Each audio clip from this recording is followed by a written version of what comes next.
Hello and welcome to Talk Together. Thank you for joining me this evening for a fun little talk show talking about Dungeons and or Dragons. I am, there may be dragons, you don't know. I am Tom.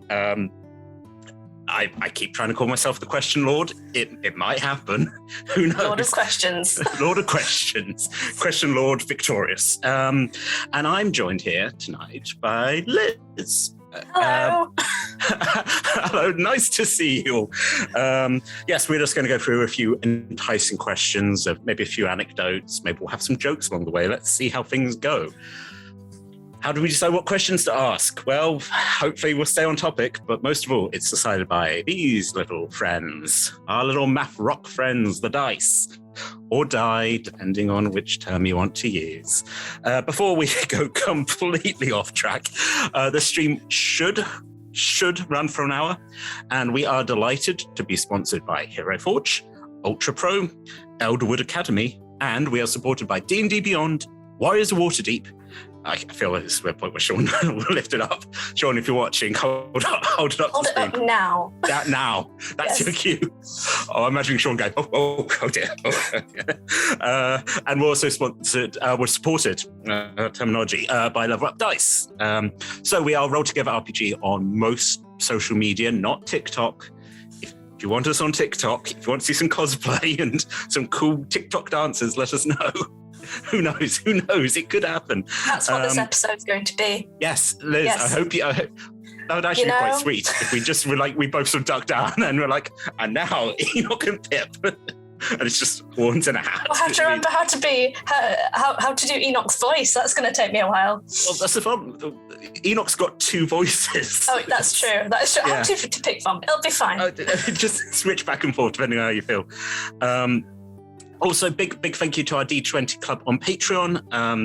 And if you're listening to this on a podcast, you already know this, but we are podcast available. Look up a Roll Together RPG. Spoilers.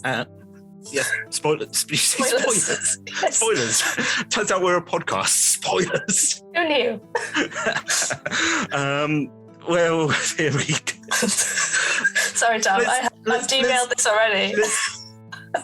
My dear, you are a DM yes. on this. You know how difficult it is to get through the pre-show ramble. Sorry. Actually, that's the first question. What's your technique to get through it? Do you just... Yes, you have the words that you have to say, and then there are plenty of words that you don't have to say that just kind of fall out of your mouth when you're talking. That's how I get through it. Just barrel through and yes, I will get there eventually. Yes, if you've seen any of my intros, especially for Shadowfell Symphony, they're a lot of fun. I encourage many words that are not on the things to say to be said during the intros. A very similar thing where when you look back, you're like, what was I seem to be going, but what was that? I'm having a great time. As we said, is one thing you can't take away from us. We've just had a lovely day. Well, that covered. Should we roll some pretty dice? Let's roll some pretty rocks. Yes, pretty roll rocks. That dice. We love the rocks. And we begin. We love the rocks. Just love them. Just put that on a poster. Shall we? That, to start with, is 8. And, we're starting kind of violent. Liz, how do you feel about PvP? Right now? Yes. Me and you? Roll initiative. Yes. I feel like if you're playing a game where PvP has been talked about and discussed beforehand, it's great. So I think the first ever game that I did with Roll Together was one of Red's. Red did a little one-shot called Escape from the Pyramimic. And the premise of that was all of the main characters were against each other, and whoever was last was the winner, basically. I might have won that game, so I might be a bit biased, but I feel like in the right context, it's good. If it is a result of two players that are particularly annoyed at each other, character aside, I feel like that's not beneficial for anybody and isn't serving any purpose of narrative or anything like that. Although I feel like sometimes PvP can be fun in game, but it can't get too far. So, when does PvP start and when does it stop? Is it when a character says, I would like to steal that magic item that character's just got? Or is it, I want to punch them in the face just because I do?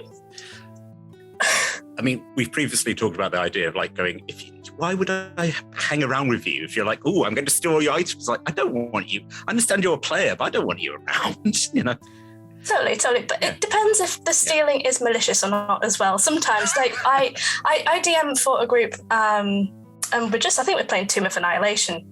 In fact, we are, but I don't know why I said I think. We are playing Tomb of Annihilation. I know. And this guy always plays a rogue, and he just adores it.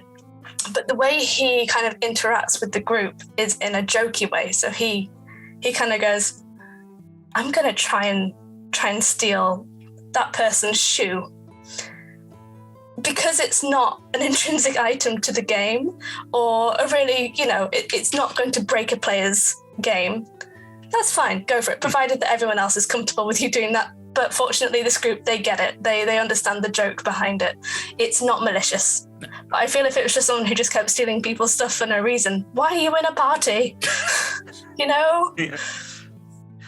I think this has been one of the nice things about doing the Roll Together stuff is that everyone has been very nice. And then you hear these horror stories about, people like, oh, I'm going to steal your sword, and oh, actually, all your gold's gone. And I'm like, I can't imagine anyone doing that. Again, if it's like the kind of like one shot, oh, this is a bit silly, but just like going, just so much of the stuff just seems to be odd found family kind of thing. I'm like, no, that's mean.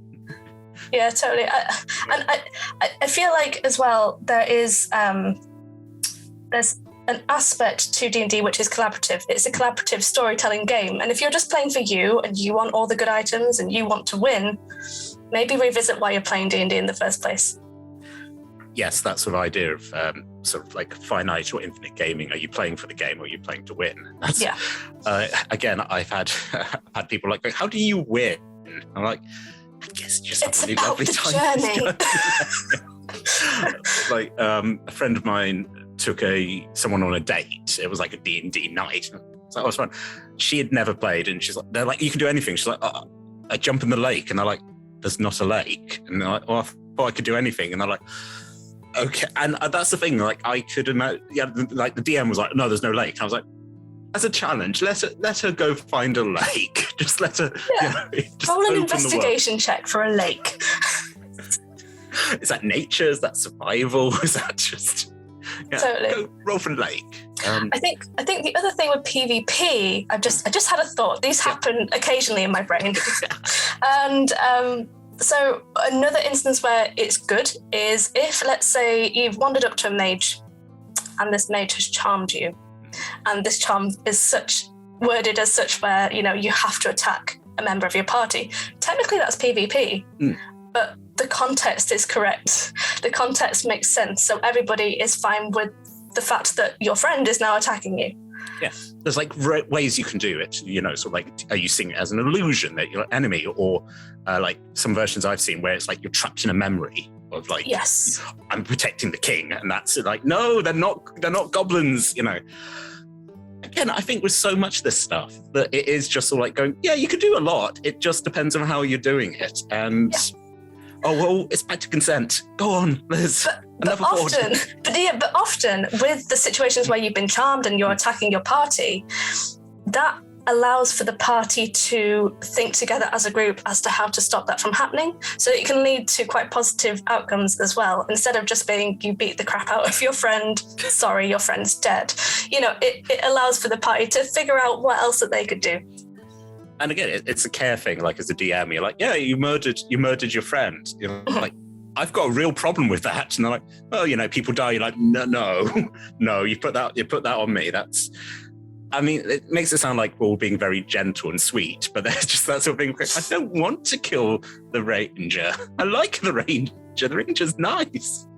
That cleric, on the other hand, has to go. The cleric can jump in the lake. Yes. That's just. Roll an investigation check for finding a lake. Actually, sort of like as a sort of like enhancement to this question. So, like I saw some people talking about the idea of like going, because we have like the stable of roll together characters. If there was like a big tournament where we, all the characters were coming together in this like fantasy realm to fight, which of your characters would you like, as your player character, would you like, you'd be like, yeah, I'm gonna, and what kind of strategies would you have, Oh, that's a very big question, Tom. I know, it's horrible. I bring Ribka because she's kind of psychotic, so she would just be the easy win. That's fine. She does not care what she does. Yeah. I think Agnes might be quite fun because she's all about death, but in a nice way. I'm killing you now. It'll be fine. Plus, she has sandals, so I mean, so perfect for the arena. That's it. What an outfit. Sorry. Saint Agnes. Yes, she's a saint now. Yes. I mean, we're going off, but I need to talk about your world building at some point. Oh God, we will be here for a while. Yeah. No. So okay. So Redka, Agnes. Yes. I feel like Sir Certain is quite a dab hand, so I feel like he would probably let the young ones go into the arena. But I think Enoch might be quite fun because his tactics would be try to let all the others kill themselves while throwing up illusions of himself and then being the winner through not actually doing any damage. I just got the image again from the episode where you just rolled around on the ground. You're just like, I'm just rolling out of the way. You're not just rolling around the arena while everyone fights and like, ta-da! I'm a survivor. Someone up. Yeah. There was some use to it. Yeah. I was invisible, strategy. I think, and then I rolled around. Yes. Obviously. I think a darkling stepped on you and you're like, hello?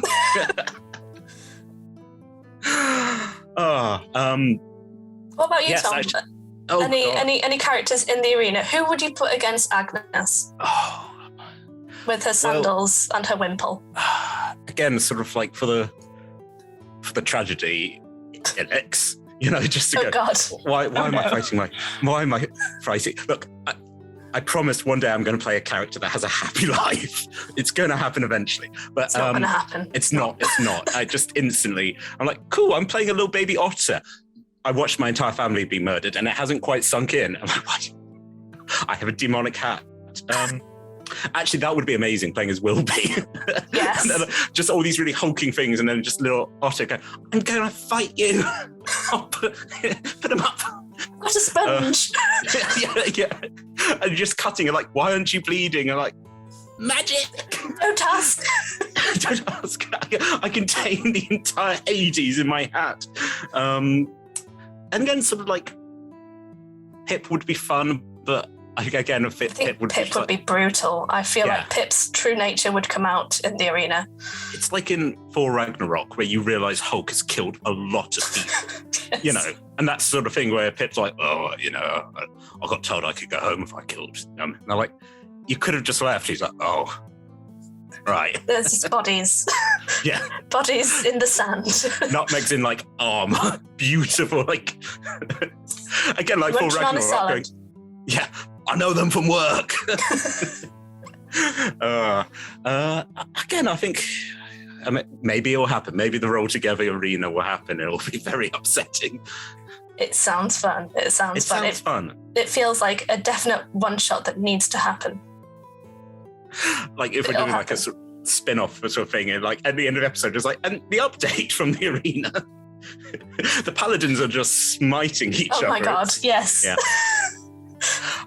I mean, again, I'm picturing these like Sir Griffin and Zeleny, and you're like, no, it's such a beautiful, it's like a father-daughter relationship. You can't put them in a fight together. You can't. I think we would team up. I think we'd be like, ooh, nice. Yeah, I think we'd be like, because we both got the understanding of honor, and you're like, this isn't right. This isn't correct. Hop on my back, Zeleny. Let us vanquish these foul creatures together. Yes. And that's sort of like going, we freed the slaves. They're like, they're not slaves. Everyone here is willing. And we're like, what? 2,000 years in the future is an odd time. No. Again, compliments. I do love the relationship those two have. It's fun. It is fun. I think I said like in the episode 2, just that thing of like the sad dad almost leaning against it, going, "Hey, kiddo." It's that awkward conversation, isn't it? It's that I want to say something nice, but I really don't know how. And oh my God, they're not wearing their armor. Yes, I need to look away. And you're bare-chested most of the time, but again, I'm just going to keep complimenting you. Just those weird, sweet ticks that Scriven has. Like you hold his hand, and his eyes shut. It's like, I don't know why that happened. It just does. It just does. And salad. The love of salad. Love a bit of salad. Love a bit of salad. Bit of salad and a sugar cube. It sets you off for the day. Again, it gives you your greens. It gives you a boost of sugar. You know, it's what you need. Yeah. Oh, so yes, everyone look out for the arena coming in the fall. See, if I just say, this is the thing where the mods are like, Tom does not have the power to do this. Like, I just announce shows. I'm like, I don't know, what do you like? Sequel to all the episodes. Right, before I get more, dig myself deeper into a hole, should we roll that dice? I think we should roll that dice. Let's roll that dice. Roll that dice. Woo! That is number 15. Ooh. Tell me, where do you start when you're making a character? Various places. It usually involves me pacing a lot. And then I pick a class, and then I pick another class. And then I probably revert back to the class I picked in the first place. And then I have a think for a bit, and then I might change my mind. I change my mind at least 7 times before I do anything. So class is the first thing I'll go for. Race, it's a scatter choice. I don't really pair 2 things together. I like to go against the grain quite a lot with things like, for example, Tabaxi and Barbarian, I would most likely play because it's more fun. But backstory is where the actual character comes out. And often I use backstory to determine why this person became the class they are. So for Sir Certain, I was like, oh God, okay, so how did this centaur become a cleric of the war domain? What war was he in? How did he become a cleric? Because he kind of wanted to be a wizard in the city that no longer exists in normal times. And I was like, this is going to be quite a tough one to write. So instead I wrote a poem, basically the Ballad of Sir Certain. And that's the first thing I did. And then I wrote the backstory. Because I was like, okay, if this guy 2,000 years ago is getting on in his years, he's had a couple of great deeds that he's done, someone would have written a ballad about him, surely. So I did that first, and then I wrote the backstory. But yeah, where do I start when I build a character? I start with pacing. That's where I start. And then the rest follows. I love the fact that the answer to that question is like, I write an epic poem. It's great, which I believe is on the wiki for you. It's on the wiki. Go check it out. Yes. Again, just the lovely thing about just go, the poem. And we're like, the poem's there, even though it's been edited by your dastardly cousin. Oh yes, I don't have the edited version. I have the original. I would like Emma to write the edit. I would like to know what that looks like. Yes, where we've established that it's a bit crude and it's a bit, weirdly, Zeleny got weirdly puritanical again because of the relationship with her father figure. It's like, do not say rude things. I think, it's that, and also he's a brave knight. You don't tell ribald stories about knights. It's like, Zeleny. Zeleny. There's a knight in King Arthur's court who's only known because he's like, I like to dress up as a woman and surprise people. And you're like, that's not a character. What's that? Why are you here? What's your thing? It's like, I surprised Lancelot. You're like, cool. You're in Le Mort d'Arthur. Congratulations. Hope you're happy. I like pacing again. I think that's a great way of doing it. You're like, have a drink. Have a little think. I like to think about flaws first as well. I don't like playing perfect characters because you can't go anywhere with a perfect character. I like to think what makes this person imperfect, and if I can include more than one flaw on, when you roll for the flaws on D&D Beyond, if I can include more than one, I would.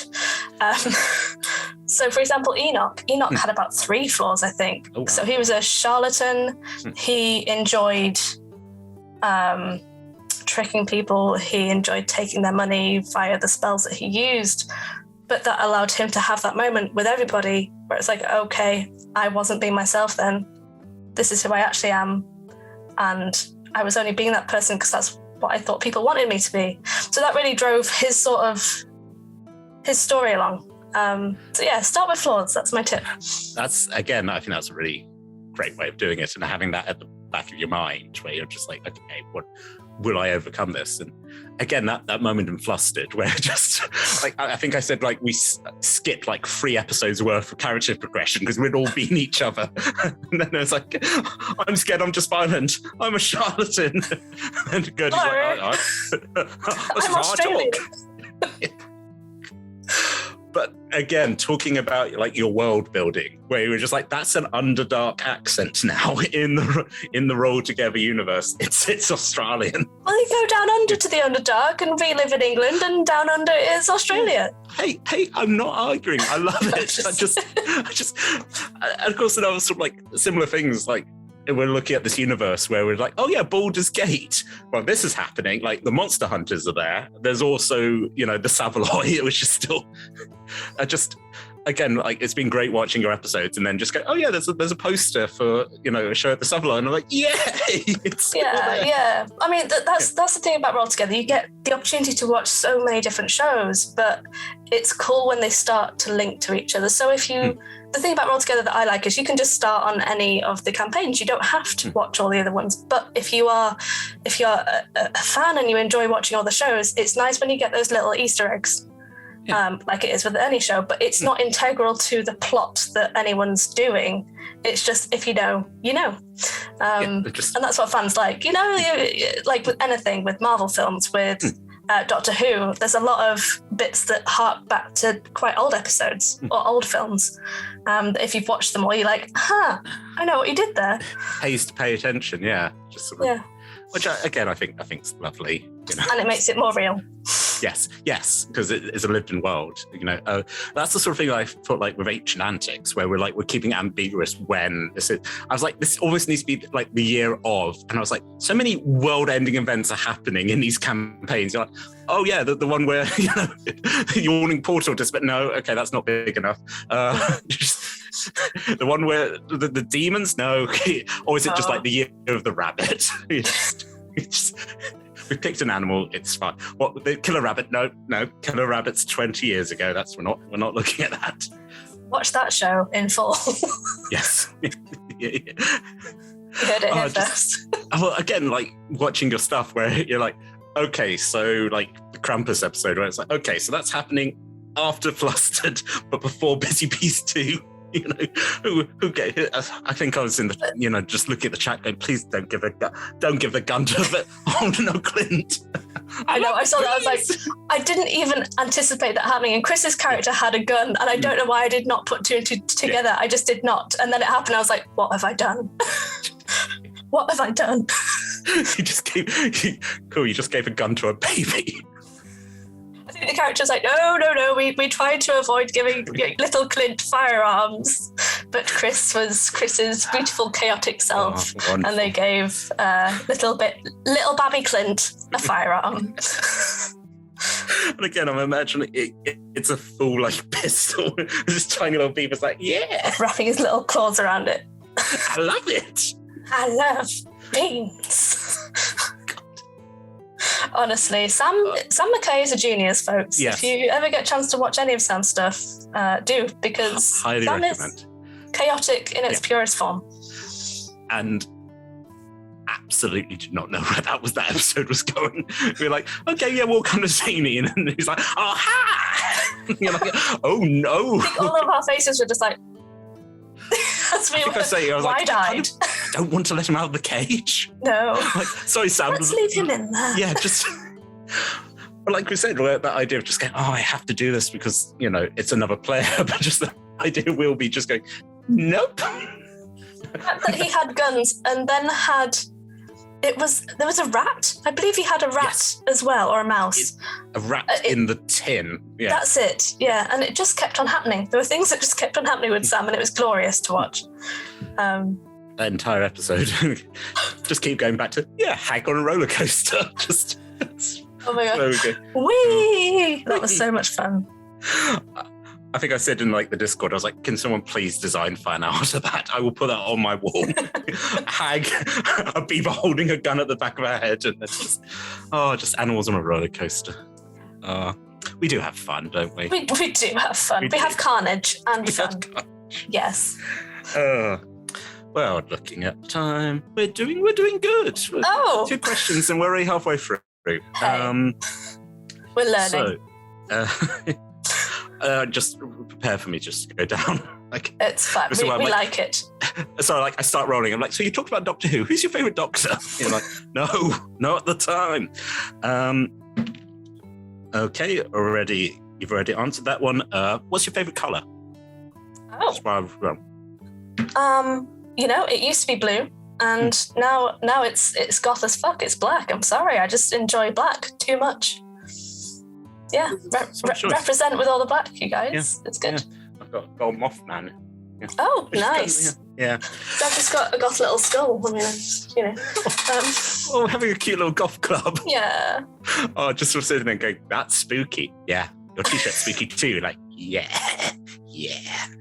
Okay, that was a 2, and this one is always quite exciting. So, Liz, what spell? Yes, Tom. Yeah, thank you. Good active listening. What spell / ability would you like to have in real life? Oh. We have taken Wish off the table, but yeah. Okay. So, I like playing elves. I don't think Roll Together has ever seen me play an elf, but I look forward to the day when that happens, if it happens. But I like them because they get that thing where they don't really have to sleep. They can meditate for 4 hours. So I would love that ability because I could get so much done. But I think something that could tie in with that would be, I forget what it's called. I think it's a feat. Keen Mind. Yes. Where you can recall anything you have heard. Like in the last month, I think. Or something, yeah. And for me, in real life, that would be amazing because... So I do a lot of DMing. So I'm usually DMing between 2 and 4 games at any one moment in time. And because of that, I'm always thinking about my games that I'm DMing. So I often forget to actively listen. Or not actively listen, just, I tend to be in my own head a lot. So if I had that feat... that would be amazing because I could not only do everything all at once, but I could also retain anything that I have heard and remember it, which is good. Which would be crazy. Yeah. I suppose that you come into the game, you're like, okay, so you've got 16 hit points, you got this, you got that. I don't need to look at my notes. Yeah. Yeah. It's good.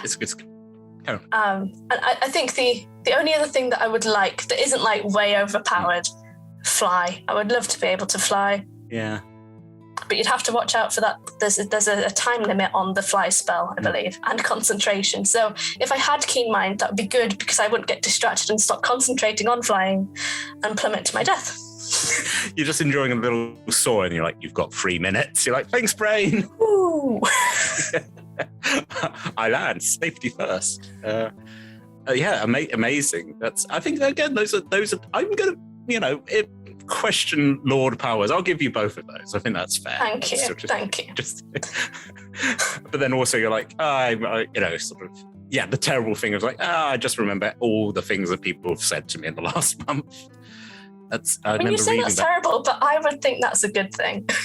Well, again, the sort of, because I've got an interesting memory. I sort of retain stuff. And then that's the thing, that I'll bring something up and people will forget. And that kind of adds to my chaos because I'm like, I'm making a callback to something you said 3 weeks ago. And I'm like, absolutely no idea. Did I? Did I? Why did you bring that up? Or like, I had something like where, a few years ago, I was like, oh, did you get those shoes you wanted? And they were like, why do you remember that? And I was like, you were talking about the shoes. And they went, that's really creepy. And I was like, I won't ask you about your shoes. Oh. just that sort of thing where you're like, I think it's good to pay attention. Pay attention. Pay attention. Just hey, audience. 1, pay attention. 2, drink some water. Oh, hold on. Oh, again, we've got nice blue water. Oh, you see, Yeah. we coordinated before this, didn't we, Tom? We got together on a chat and we said, you know what? Make sure you've got your black t-shirt on and a blue drink. Oh, that would be quite a sweet thing where I'm just like, yeah, no, I'll be doing talk together. I've got some requests. And I'm like, oh, questions. Like, no, there's a uniform. We need to be simpatico, just. Yes. Yeah, no, as I said, keen mind and fly. It's where would you like to? Would you just like to look at the trees, or is there something because how long does fly last? I want to say an hour, but I might have to Google it. Yeah. I think it's an hour. It might be 10 minutes. Yeah, you could have a nice time with 10 minutes. Yeah. But yeah, I would because I live in Yorkshire, which is huge, and Yorkshire has a lot of pretty things. And I know that drones exist, but imagine flying through the air, the bugs flying at your face as you're flying through the dales or looking down on beautiful waterfalls, etc. Yeah, it would just be nice to get a bird's eye view, literally, of the pretty surroundings. And reach tall buildings. I don't know. I look at tall buildings and think, who gets access to that roof? I would like to. Churches, who gets access to the top of cathedrals? I don't know, but I would like to. Me now. Right. Oh, yes. Does. Yeah. Or that ridiculous swimming pool in London, which is two buildings. And then is that the one that was floating? Yeah. And that's a bit terrifying. Yeah. And also because they're getting really grumpy because they're it's costing us a lot of money to heat it. And you're like, yeah. Perhaps it's in the air. Yeah. But I just love the idea of these sort of millionaires. I'm like, oh yeah, we're just having this quiet little, and then you just suddenly pop up. You're like, hello. What are we talking about? Good day, sir. Good day. Cracking trunks you've got on, might I add. Absolutely marvelous. Isn't it see-through in the bottom though? That's a bit creepy. You wouldn't want people looking up as you're having your little swim to yourself. And then when they're sort of going, oh, we could just throw things off the side. You're like, yeah, you could, but again, like a superhero, you just float up holding their glass. You're like, justice. Armband, sir, put it back on. Well, no one's going to know. I saw. Is that how I fly with both my hands in the air? just flying over the moors. Yes. It's Super Ted. Oh, call back to Super Ted. Right? Oh, yeah. And was it Spotty Man? Wasn't it Banana Man? Did he fly as well? Banana Man, I think, did fly. Hi, people who were all probably born after 2000. The 90s were a heck of a time. They were. If you get a chance, I'm sure it's on somewhere like a youtube.com. Do have a look at Super Ted and Banana Man. Well, we've got classics from our childhood. It explains a lot about me and Tom, I think. Yeah, a very sort of niche, British. Okie Doke was also fun. Oh, Okie Doke. Oh, gosh. And Charlie Chalk. Do you remember Charlie Chalk? I do, clown? Yes. Yes. A friend of mine was talking, a friend of a friend had bought a longboat, and I'm saying a longboat, a houseboat. And then they were my friend was like, oh, what's it like? And I said, did you ever watch Rosie and Jim? And they were like, why would I watch Rosie and Jim? I was like, I don't know. It's the story of two puppets having a time on a boat. And I think there's a wooden duck. There's Tots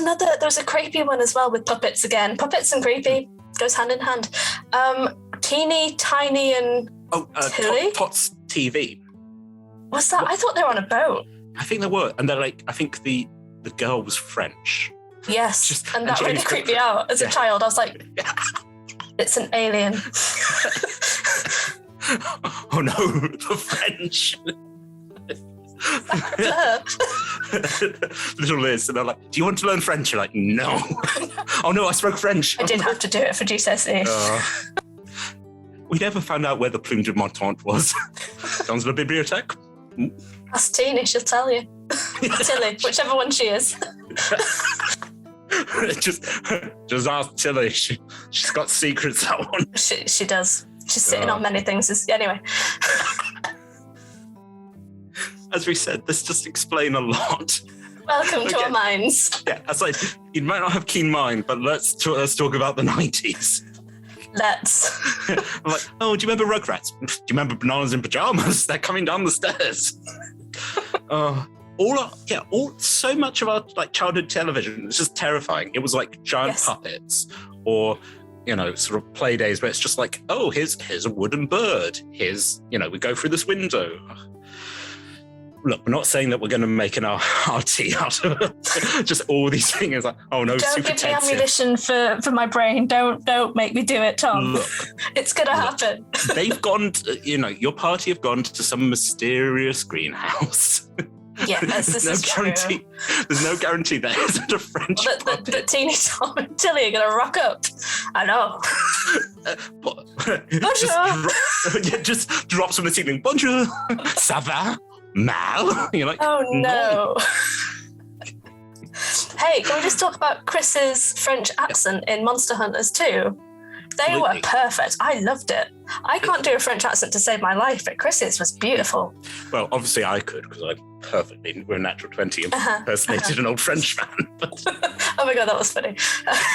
it was, yes.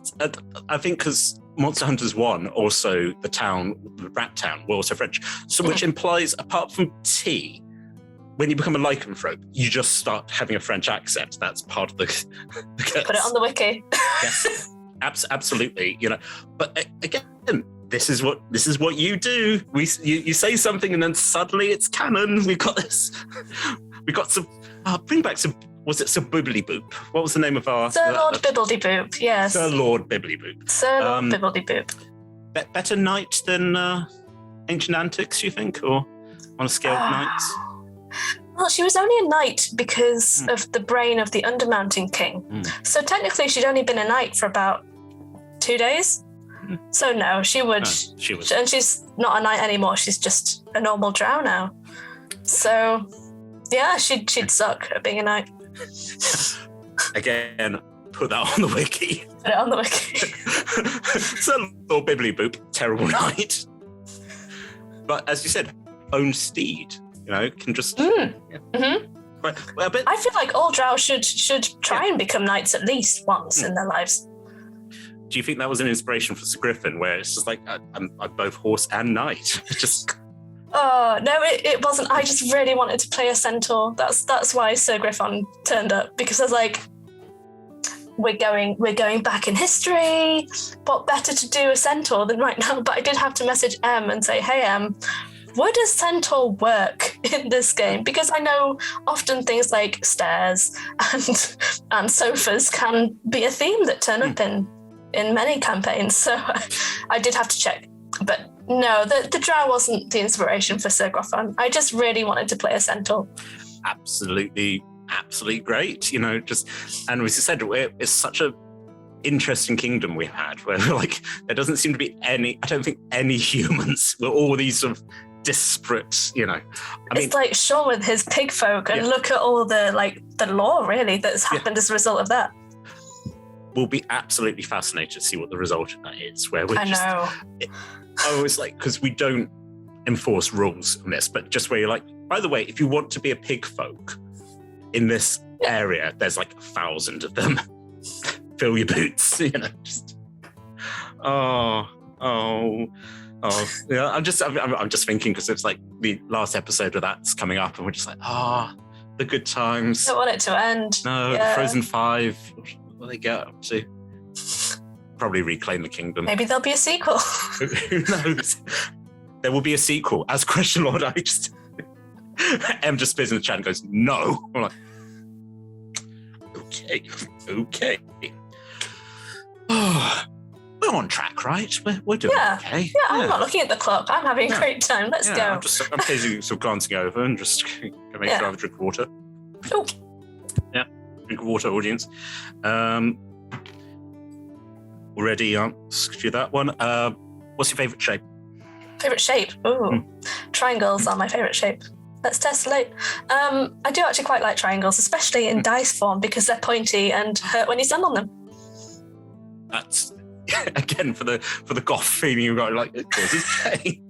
I got some for Christmas. I got some very sharp, pointy dice, and the D4 is so sharp. I don't. You probably can't make that out, but honestly, it is treacherous and quite big. What kind of name does that have? Because that's very beautiful dice. What kind of name? Yeah, sort of like, where you're like, oh, Amber Dream, or kind of. Oh, I don't know, because it was a present. I don't know what they called it, but I would call this painful. The painful set. We'll call it painful. The set of death. Actually, we do have a. Let's bend into this one. Let's defy the gods. Scoff at you, gods. Go away. I am better than you. As I said, Question Lord victorious. What do dice mean to you? Oh, okay. I have a lot. I'm sure this is an answer from a lot of people, Tom, but I have an extraordinary amount of dice, and I always manage to get more, no matter where I am. Even though recently, especially in the recent years, I've been playing online, so I've tended to use D&D Beyond because it does all the rolling for you. It makes it that much easier, but I still buy dice all the time. Because when you are playing on a table, especially if you're DMing, and if you're DMing something quite high level and you get the opportunity to roll, 10d6, you can roll those dice on D&D Beyond and no one knows that you're rolling 10d6. But when you're on a table with people and you pick up a lot of dice and start shaking them, and then they all fall on the table, the look on people's faces is just amazing. So that is why I like dice. And the beautiful moment of just going, does anyone have some d6? Could I borrow 20 d6 from somebody? Yeah. The nicest dice to roll, though, are D4. If you can get a lot of D4s, 10 plus, I don't know, and roll those all at once, the noise it makes is beautiful. I'm trying to think of what spells use D4s. It's just it's a really powerful, vicious mockery. You really got them. You're 10 D4s. So do you find it's just you pick, a set that you like, or do you put it by character, or just it's like shiny? Yeah, good question. It depends. So if I'm playing a certain character, for example, Agnes, she had black, white, grey sets. When I'm DMing, I pick dice that are the easiest to see, because I'm older than 30 and my eyes aren't what they used to be because I'm getting on in my years. But yeah, if you're DMing and you have to look at your dice quickly, I like the most obvious dice. So sometimes you can get yellow dice that have got silver writing on. And if you're DMing, you're like, what did I just roll? I don't know what I just rolled. So yeah, when I'm DMing, it tends to be wacky colours. I can try and see if I have anything. I don't have anything to hand. Just have a look around. Yeah. Again, all the same, where you get the really sort of bizarre ones where you're like, I don't know what that symbol means. Is that a 20? Is that a 1? Yeah, they need to be legible. Yes. for my old eyes. But yeah, the more wacky, the better. Yeah. I enjoy crazy colours when I'm DMing, or greens for monsters, that sort of thing. But players are a bit more chill. Yeah, you just get a nice calm, as you said, a bit of black, a bit of grey, just nice. Yeah, so I play in a home game, and I play, I think I talked about this on last Talk Together. I play a character called Eurytia Flaquet, and she is a snooty elf, high elf wizard.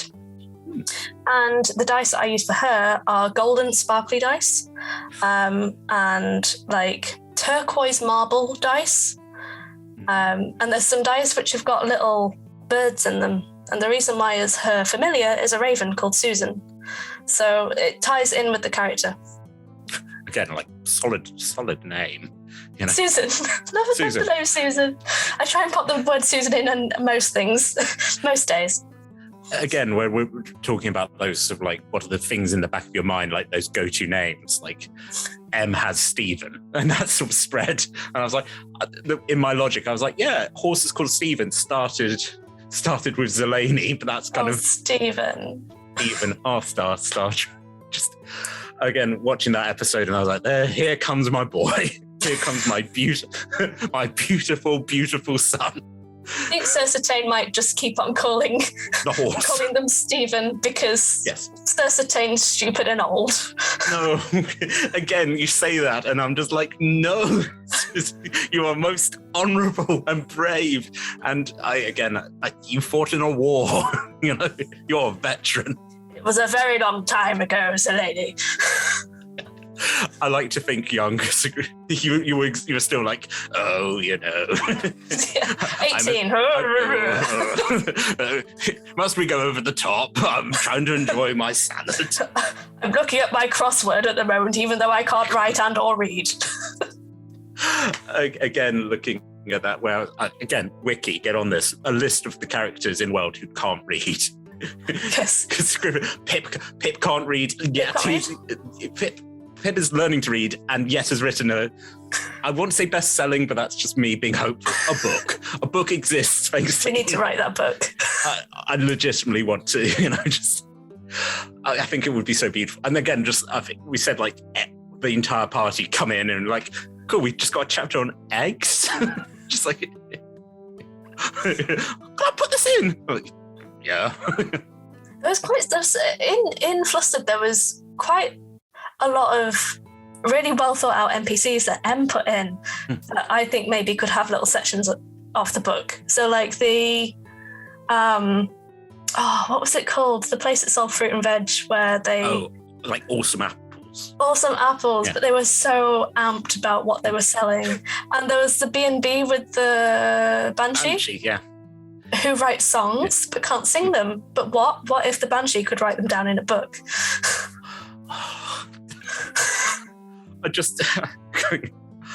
I'll just cover my ears. I can't hear you, but that was beautiful. Thank you. And just puts like money down. I was like, is that a tip? Again, that was so much fun. It was lovely. It was just that sort of. Again, that's a very strange. And again, like for trying to have like a really sort of like fun, silly thing, and then just going, cool, we're gonna have an episode where we're just really getting into our backstories and just going, cool, we're all bonded for life now. In game and out of game. Yes, it's D&D. Yeah. We love D&D. We really do. Oh, actually, I don't like D&D. Actually. I don't know why I keep doing it. I hate it so. I'm like, cool, do you want to play? Yes. Oh, do I have to dice? I'll just imagine. I'm just sitting there going, no. You want to go on an adventure? No. That's the next character after I play my happy character, just a completely unwilling adventurer. Like, cool, we're so glad we're with you for 8 episodes. You're going to change? No. Just a Scrooge of a character. Hey, and you can play an elf. You can finally come and play. I'd love to play an elf. Yeah, I would love to. I'd put it on the board. I just like the idea of just looking at it, and you're just like, it just says elf. Is it high elf you like playing, or any type of elf? No, well, I've never played another type of elf that wasn't an NPC. I do enjoy high elves just because they have been, obviously elves do live for a long time, but I feel like high elves are more the sort of, what's Legolas's father called? Oh no, my trivia. I know, right? My brain went Gladriel. It's like, it's absolutely not that. It's not.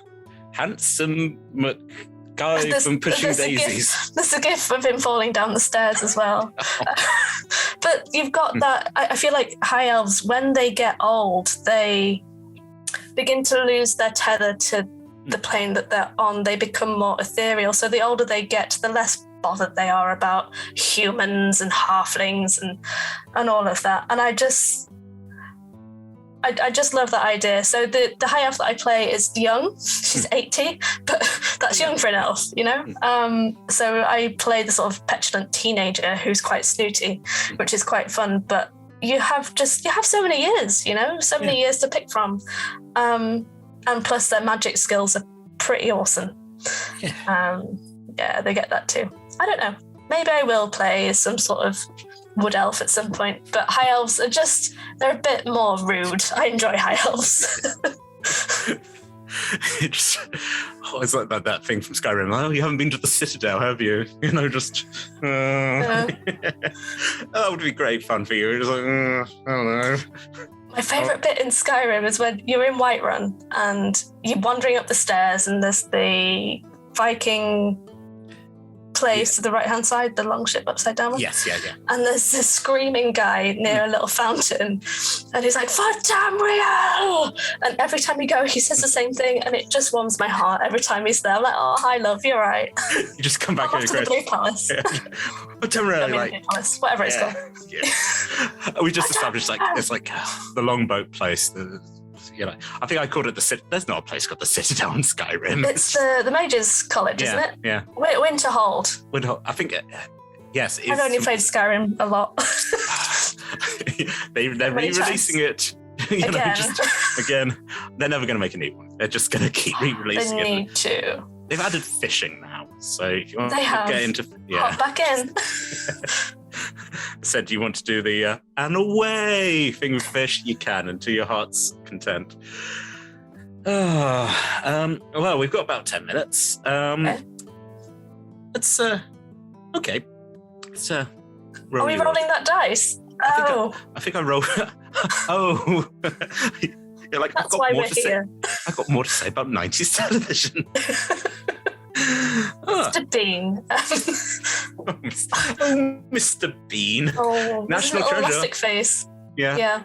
Was part of the Olympics. Yes. 10 years ago. Yeah. 2012 Olympics. Mm-hmm. Oh, the passage of time. That is a 14. Okay.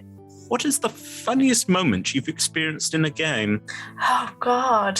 There's so many. I mean, honestly, and this is not just being me being nice.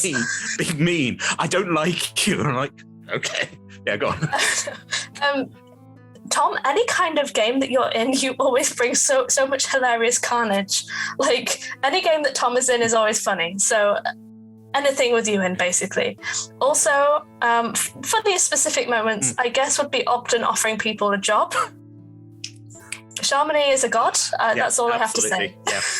Just for something to go, I'm not sure if this is going to work. And again, just sort of like to completely embrace and just go, no, this is the character thing. Yep, and it worked multiple times, you know. Just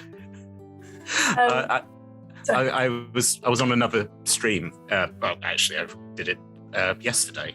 Oh. And at one point they were like, oh, you know, basically you've become you're like, because I was a Warforged, you've awakened all these.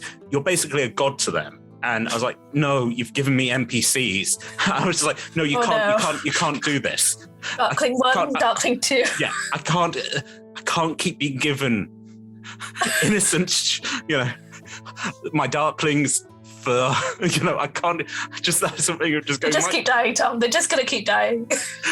And then the Mako's DMing was like, cool, they're armed with rocks. And I'm like, no. And they're like, yeah, they're medics. I'm like, no. And then I was like, we don't need martyrs. And they're like, we're willing to die for you, life giver. I'm like, no, I can't deal with this. I love them so. Beautiful boys. You beautiful boys. My beautiful boys. The infamous missing episode, yeah. Go on. I think another funny moment would be from a home game, one which I'm DMing, the Tomb of Annihilation. So I've got a party of 7, and it's a very sort of chill game where we're all just having fun, and it's nice to see each other. But they were in Schult, in the city, and they were getting ready to go into a jungle. And I was like, okay, the book doesn't have any like stores in, not really. It's not really got much for me to use. I'm just going to make my own little market plaza. It's fine. So I did. And they knew that they had to get a canoe. And lo and behold, in front of them, there was a stall called Canoes. So they went in. And there was a little halfling shopkeep who had like no shirt on, and he had weights on his wrists and his ankles, And I can't remember for the life of me what his name was. Anyway, so these 7 people rock up into this canoe shop, and I put on the most ridiculous voice for this little halfling. He was like quite hench. I was like, oh, hey guys. And that kind of kicked stuff off. They were in this canoe shop for about an hour, buying not the canoes on display. Oh no. We went through all the canoes. They ended up getting a canoe with a cup holder and a perch for the Aarakocra in the group, who even though he could sit in one of the wells, he wanted a perch. We were there for an hour, and it went on and on. And by the time I was done with this voice, like my throat was sore, but it was worth it because they had such a good time. So they had so much fun. Therefore, so did I. So that was a recent funny thing that happened. Also, I would say Shadowfell Symphony Episode 1. Oh, yes. Which has been on. Yeah. There's a moment between Heimlich and Reggie where the context is real, the subtext is real. And I think Heimlich asks if he can hold Reggie's keytar, but the phrasing, the way it's said, it was divine. That was a little DM tee moment. Yeah, definitely. Just when people are like, I think there's a backstory here. It's like, it's deep. It's just, and again, Sam. So much tension. Just again, watch people in chat go, I don't think you're supposed to throw your instrument. You're like, you're not. Just. Again, I think that's a wonderful thing about your DMing, where you're just like, yep, embrace that chaos. Hey, cool. That's what D&D is about. You have to. The thing with Shadowfell is I went into this in the mindset of, you know what, let's put a bunch of bards that are all sort of joyous and full of life and crazy in quite a suppressed environment. And we start out with Waterdeep being quite suppressed, and then it's in the title. They do end up in the Shadowfell. But just that, I want to use the word juxtaposition. It's a long word. I hope I used it correctly. That in itself is quite funny. So although it's quite a serious campaign, I feel like their carnage is coming through, and I feel like it works. It's a beautiful thing for farce, where you put the biggest characters in like a very, again, and I think the fact that we've now got like the Savoy, which is like the cheap pub theatre, and then this beautiful like opera house with the concert hall, where everyone's like, and then it's like, yeah, you caused a terrible incident, just done it more than once. It keeps happening. And just again, wonderful thing about going, okay, that's such an interesting hook, and you're like, cool, let's look into this. It sort of came about because the game came about because of the backstory that John wrote for Heimlich for Halls of the Undermounted King. I think he was working out how he became the type of bard that he was, and he was a shadow bard, and he was like, okay, well, this sort of thing happened, and ever since this all player concert hall has been no one's really wanted to go in it. So of course I latched onto this. I was like, it's all player concert hall, this is new. Shadows, okay, Shadowfell. And from that point onwards, thank you, John, we now have this campaign. And two theatres doing fae-based entertainments just in conflict. You're going to have to pick a side. Again, in like the war is like, if it comes back, the concert hall comes back, like, which are you going to go see Dream? Or are you going to see Flustered in like 7 parts? The musical. Flustered the musical. Yes, yeah, that's actually great, where it's like, you get this beautiful, like, operatic, beautiful, and then it's like, it's a musical, where you get to sing the sausage song. That's at one point, I think Ogden was like, at one point the chorus just kind of shimmy themselves off stage, they sort of dance and they keep on going and they don't stop. Yeah. Oh, what a world. What a wonderful, wonderful world. Well, looking at the time, we might get this under the hour. So that's about all we have time for. So, Liz, is there anything you'd like to plug? Shadowfell. A Shadowfell Symphony. I know the name of my campaign is every other Monday. Every other Monday, and I believe it's next Monday even would be episode 2. Yes, because we had to Monster Hunter in as a yes. Monster Hunter, which is like the airdrop when someone drops out. It's like, oh, I don't know what's Silver up to. Just It was live as well. That was so cool. Yeah, it went so well. I thought it was as good as recorded, if not better. I think that's been again a thing with recordings where because people are like, oh, can we see your bloopers? And you're like, it's on the screen. You honestly. I think me and you are bloopers. I think we are the bloopers.